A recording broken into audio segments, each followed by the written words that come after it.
Assalamualaikum warahmatullahi wabarakatuh. Izin memperkenalkan diri.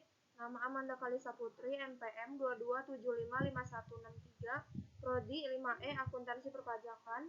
Di sini saya akan menjelaskan tentang materi akuntansi sektor publik,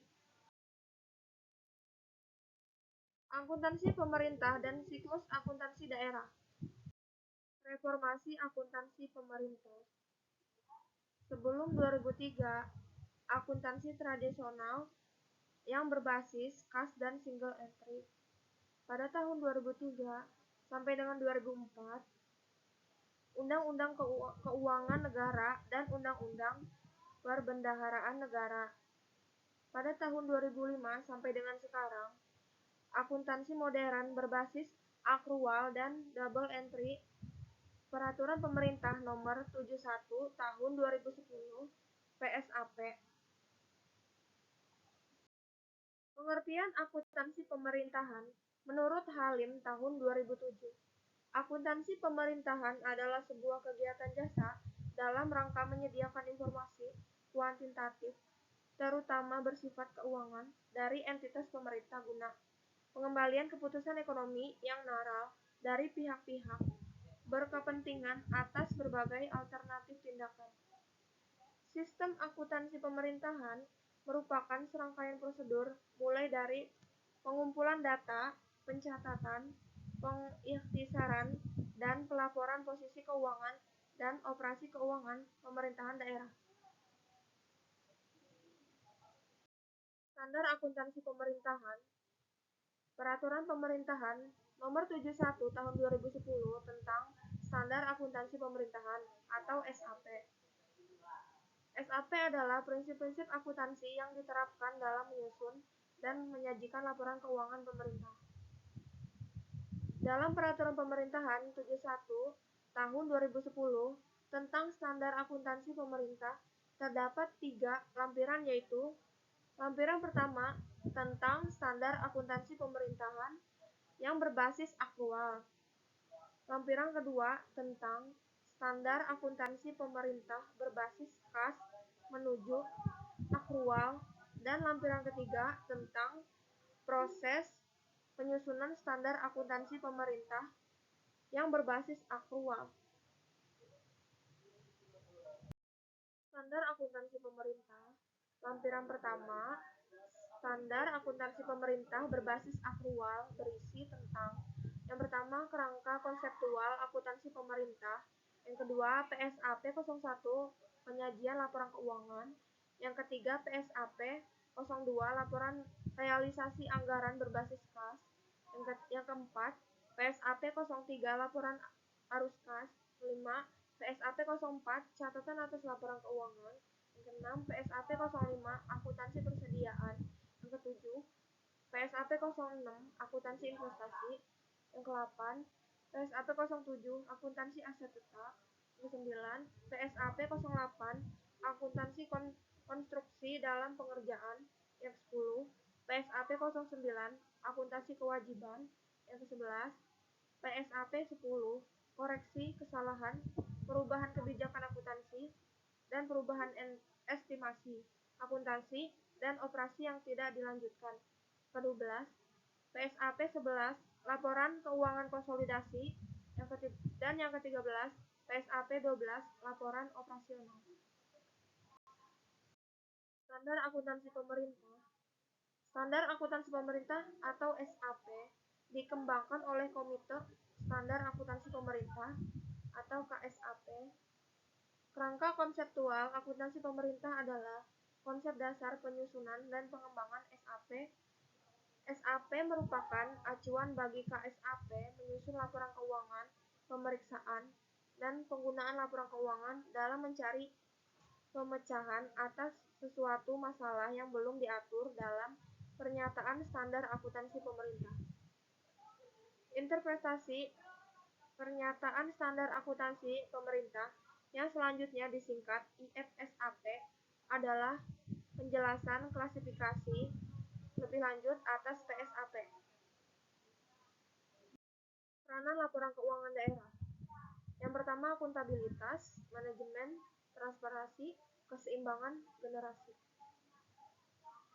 Peranan laporan keuangan daerah menyediakan informasi yang relevan mengenai posisi keuangan dan seluruh transaksi yang dilakukan oleh pemerintah daerah selama satu periode pelaporan, membandingkan realisasi pendapatan dan belanja dengan anggaran yang telah ditetapkan, menilai kondisi keuangan, menilai efektivitas dan efisiensi pemerintah daerah, dan membantu menentukan ketaatan terhadap peraturan perundang-undangan. Tujuan laporan keuangan: A. Menyediakan informasi mengenai apakah penerimaan periode berjalan cukup untuk membiayai seluruh pengeluaran. B. Menyediakan informasi mengenai apakah cara memperoleh sumber daya ekonomi dan alokasi telah sesuai dengan anggaran yang ditetapkan dan peraturan perundang-undangan. C. Menyediakan informasi mengenai jumlah sumber daya ekonomi yang digunakan dalam kegiatan pemerintah daerah serta hasil-hasil yang telah dicapai. E. Menyediakan informasi mengenai bagaimana pemerintah daerah mendanai seluruh kegiatan dan mencukupi kebutuhan kasnya. E. Menyediakan informasi mengenai posisi keuangan dan kondisi pemerintah daerah berkaitan dengan sumber-sumber penerimaannya, baik jangka pendek maupun jangka panjang, termasuk yang berasal dari pungutan pajak dan pinjaman. F. Menyediakan informasi mengenai perubahan posisi keuangan pemerintah daerah, apakah mengalami kenaikan atau penurunan sebagai akibat kegiatan yang dilakukan selama periode pelaporan. Penggunaan dan kebutuhan informasi. A. Masyarakat. B. Wakil rakyat, lembaga pengawas, dan lembaga pemeriksa. C. Pihak yang memberi atau berperan dalam proses donasi, investasi, dan pinjaman. D. Pemerintah. Entitas akuntansi dan pelaporan. Entitas akuntansi yaitu unit pada pemerintah yang mengelola anggaran, kekayaan, dan kewajiban yang menyelenggarakan akuntansi dan menyajikan laporan keuangan atas dasar akuntansi yang diselenggarakan. Entitas pelaporan merupakan unit pemerintah yang terdiri dari satu atau lebih entitas akuntansi yang menurut ketentuan peraturan perundang-undangan wajib menyajikan laporan pertanggungjawaban berupa laporan keuangan yang bertujuan umum. Yang pertama, pemerintah pusat. Kedua, pemerintah daerah. Tiga, masing-masing kementerian negara atau lembaga di lingkungan pemerintah pusat. Yang keempat, suatu organisasi di lingkungan pemerintah. Karakteristik kualitatif laporan keuangan relevan, yaitu manfaat umpan balik, manfaat prediktif, tepat waktu, dan lengkap. Andal, jujur, dapat diverifikasi, netralis, dapat dibandingkan, dan dapat dipahami. Jenis dan bentuk laporan keuangan: laporan relasi anggaran atau LRA, laporan perubahan saldo anggaran lebih atau LPSAL, laporan operasional LO, laporan perubahan ekuitas LPE, neraca, laporan arus kas LAK, dan catatan atas laporan keuangan CLAK.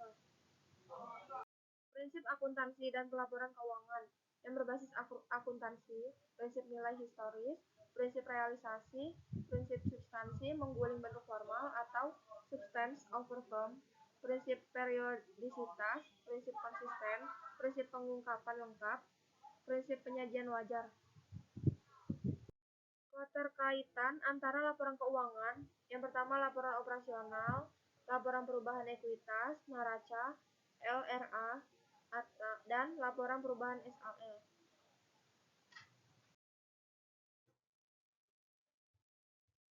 Bukti pembukuan: yang pertama penjurnalan anggaran, lalu buku jurnal itu analisis dan penjurnalan transaksi, lalu menyesuaikan akhir tahun, lalu diposting ke buku besar. Yang kelima, peringkasan, neraca saldo setelah penyesuaian. Yang keenam, penyusunan laporan keuangan. Yang ketujuh, buku jurnal penutup. Dan yang ke-8, menyusun neraca saldo setelah penutup. Baik, sekian presentasi dari saya akhiri. Sekian, terima kasih. Wassalamualaikum warahmatullahi wabarakatuh.